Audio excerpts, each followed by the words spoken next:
Ready. కాకా నువ్వేమో అమ్మ వీడియోలు తీయి చిన్న చిన్న పాయింట్ల మీద అని చెప్తూ ఉంటావు.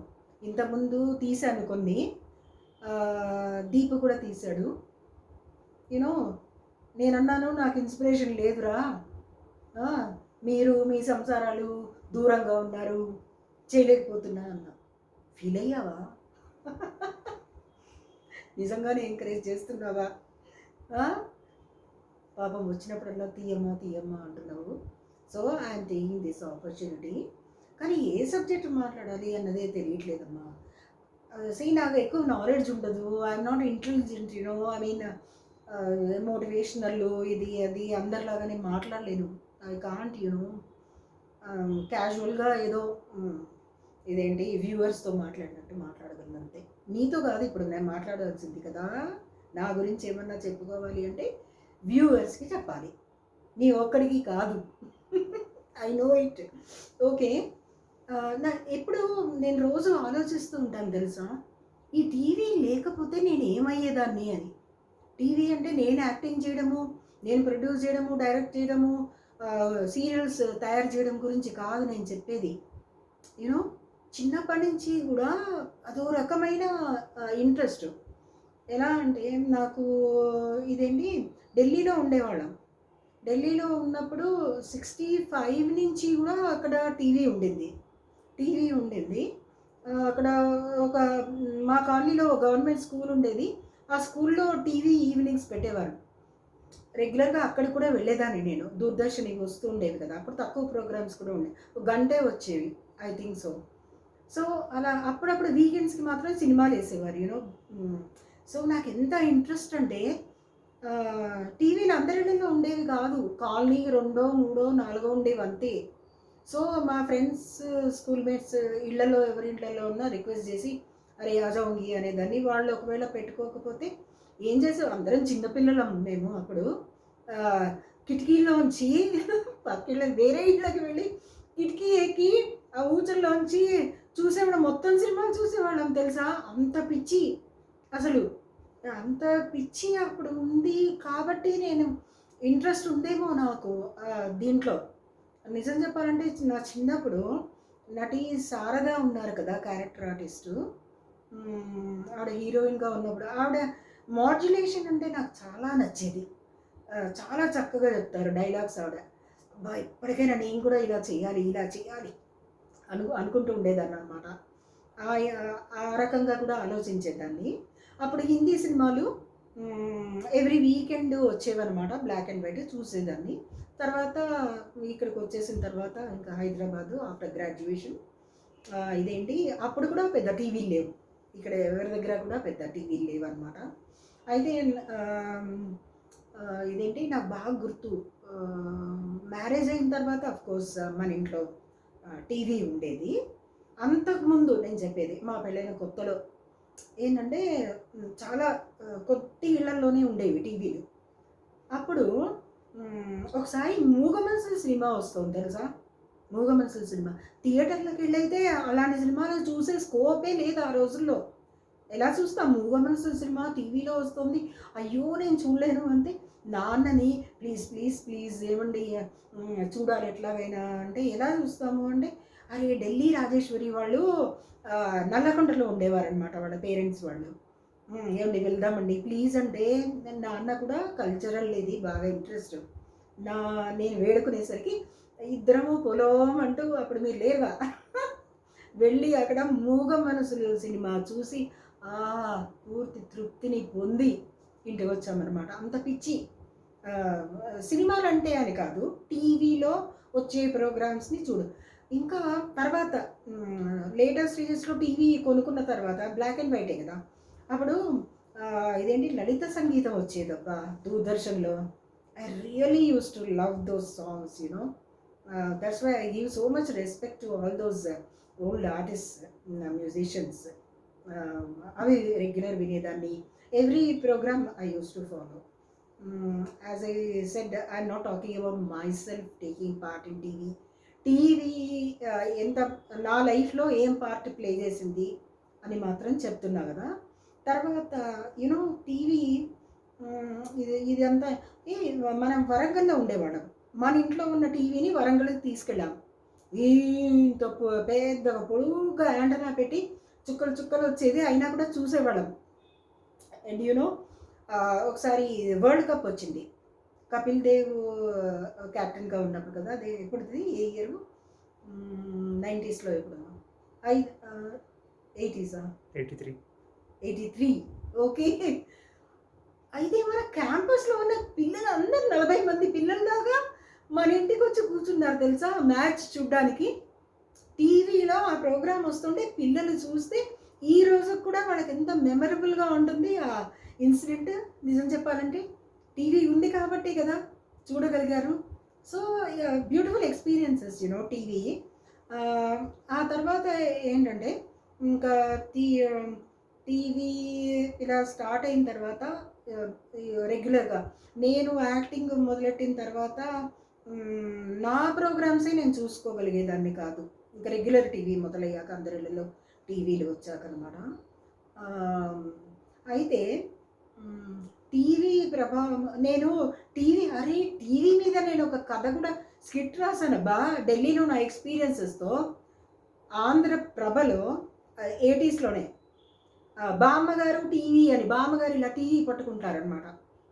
సూపర్ హిట్ అయింది ఆ స్టోరీ నిజం చెప్పాలంటే.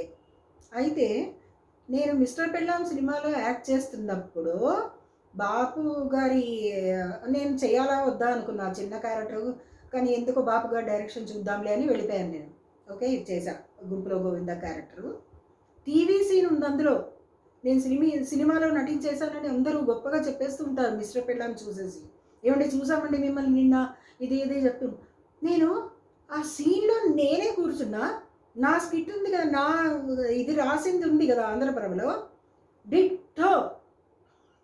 ప్లీజ్ ఎవ్వరు ఏమనుకోవద్దు. ఫ్యాక్ట్. దానికి అదంతా నేను తర్వాత చెప్తా కావాలంటే. బాబు గారు ఏమన్నారంటే, "ఒరేయ్ వెంకటేశ్వర స్వామిలాగా ఇలా ఫ్రంట్‌లో పడుకోరా." అప్పుడు గుర్తొచ్చింది. అరే! నా కథలో ఉన్న బొమ్మ ఇదే. బాపు గారు వేశారు దానికి బొమ్మ. నా కథకి బాపు గారు బొమ్మ వేశారు. టీవీ అంటే అప్పటికి అందరిళ్ళలో టీవీ ఉంది. అయినా కూడా 'మిస్టర్ పెళ్ళాం' వచ్చే టైంకి అందరిళ్ళలో టీవీ ఉంది. అయినా ఆయన టీవీ ఇంప్రెషన్ మైండ్‌లో పడిపోయి నా కథ గుర్తుండి ఆయనకి డిట్టో డైలాగ్స్‌తో సహా మొత్తం ఆయన దించుతుంటే నెక్స్ట్ డే వెళ్ళి జిరాక్స్ కాపీ తీసుకెళ్ళాను. ఆయన అసిస్టెంట్ ఏవి రావు గారు, "బాపు గారు ఇదిగోనండి మీరు వేసిన బొమ్మ ఇది అది" అంటే ఆ తర్వాత ఏం జరిగింది అన్నది ఇక్కడ చెప్పడం మర్యాదగా ఉండదు. Leave it. ఓకే. అయితే ఇలా టీవీ ప్రోగ్రామ్స్ చూస్తూ చేస్తూ నావి నేను చూసుకోలేక మీరు రికార్డ్ చేసేవారు. నేను ఇంటికి వచ్చేసరికి నాకు టైం ఉండేది కాదు చూసుకోవడానికి. ఒక్కొక్కసారి అంత బిజీ కూడా ఉండేదాన్ని. నాన్న క్లినిక్ నుంచి రాగానే అంటే మన నలుగురికి ఒకే ఇంట్రెస్ట్. సినిమాలకు వెళ్ళినా కూడా సినిమాల నుంచి తిరిగి వస్తూ సెకండ్ షోలకు వెళ్ళేవాళ్ళము. కారులో ఆ పాటలు పెట్టుకుని వింటూ ఉండేవాళ్ళము. సినిమాల గురించి పూర్తి డిస్కస్ చేసుకునేవాళ్ళం. మీ చిన్న పిల్లలైనా కూడా మీరు కూడా డిస్కస్ చేసేవారు. నాన్నకి ఇంట్రెస్ట్, నాకు ఇంట్రెస్ట్, మీకు interest. We use to enjoy like anything సినిమాలే కాదు, సినిమా టీవీ ప్రోగ్రామ్స్ కూడా ఇప్పుడు తర్వాత కూడా వచ్చిన టీవీ ప్రోగ్రామ్స్ కూడా యాజ్ ఇట్ ఈజ్ ఏదో రంగులుగా ఉన్నాయి కదా, ఇది కదా, అది కదా అని చూడడం కాదు.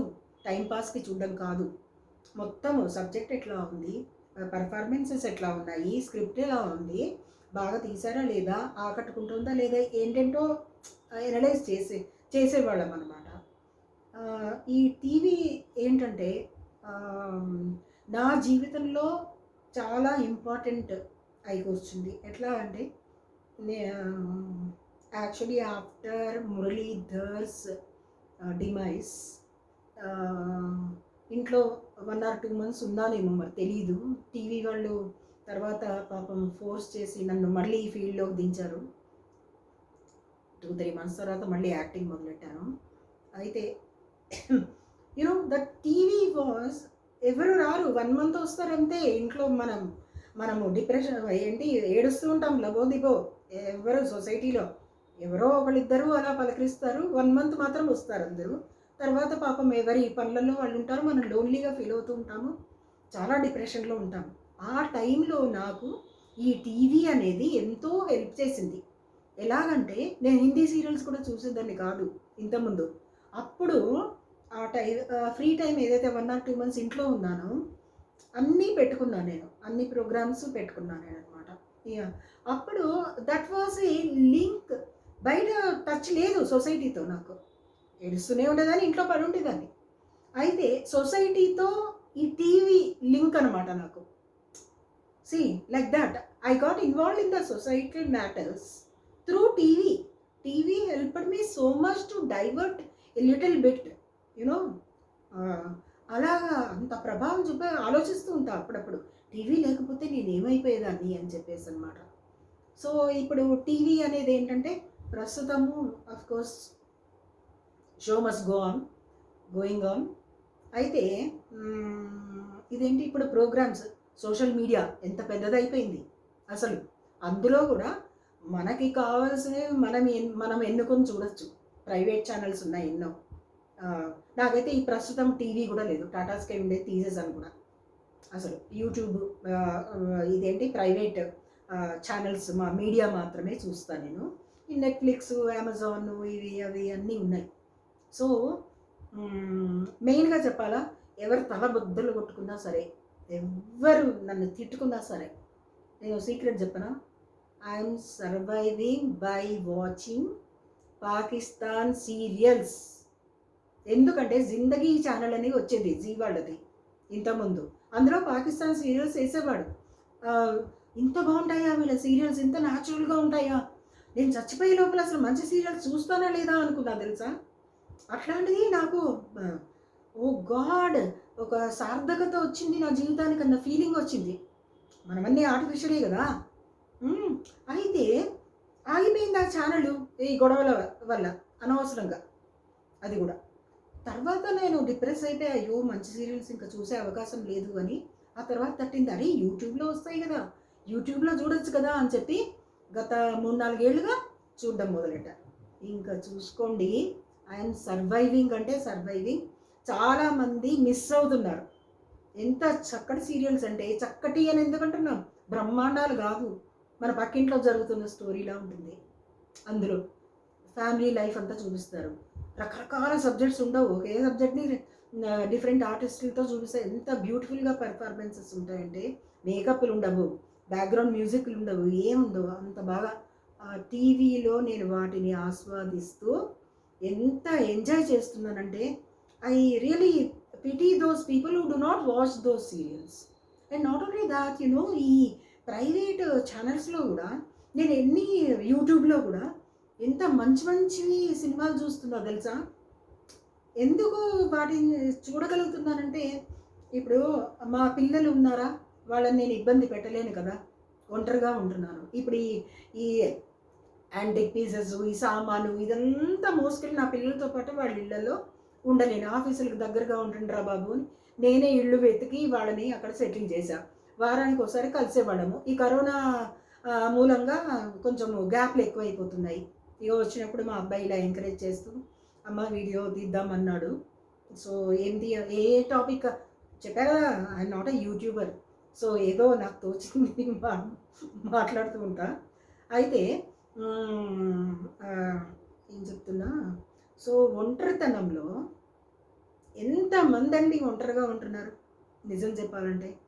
వాళ్ళని టీవీ ఎలా ఆదుకుంటుంది నిజం చెప్పండి.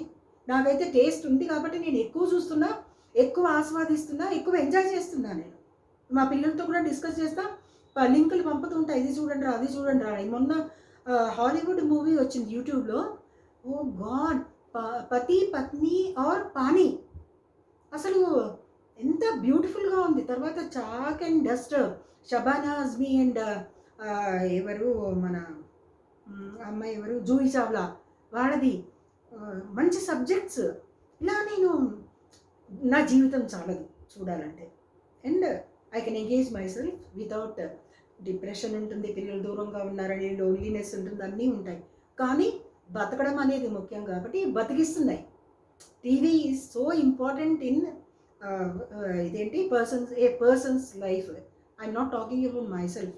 నాలాంటి వాళ్ళు ఎంతోమంది ఉన్నారు. ఓకే. అయితే ఇంకొకటి ఏంటంటే, టీవీని చాలామంది తిట్టుకుంటూ ఉంటారు. టీవీ పాడు చేస్తుంది, పిల్లల్ని పాడు చేస్తుంది, ఇది అది అని. మా పిల్లలకైతే అఫ్కోర్స్ అప్పుడు తక్కువ ప్రోగ్రామ్స్ వచ్చేవి, తక్కువ ఛానల్స్ ఉండేవి. రెస్ట్రిక్షన్స్ అనేవి ఎప్పుడూ కూడా పెట్టలేదు మేము. మేమేం చూసేవాళ్ళమో వాళ్ళు కూడా అవే చూసేవారు. లే they learned everything on their own. ఇప్పుడు పేరెంట్స్ లాగా ఆ ప్రోగ్రామ్ చూడొచ్చు, ఈ ప్రోగ్రామ్ చూడకూడదు, అదొద్దు, ఇదొద్దు అని చెప్పి అలా. ఒకసారి మేమందరము ఇక మా ఇంట్లో అందరము ఒక హారర్ మూవీ చూస్తున్నాం.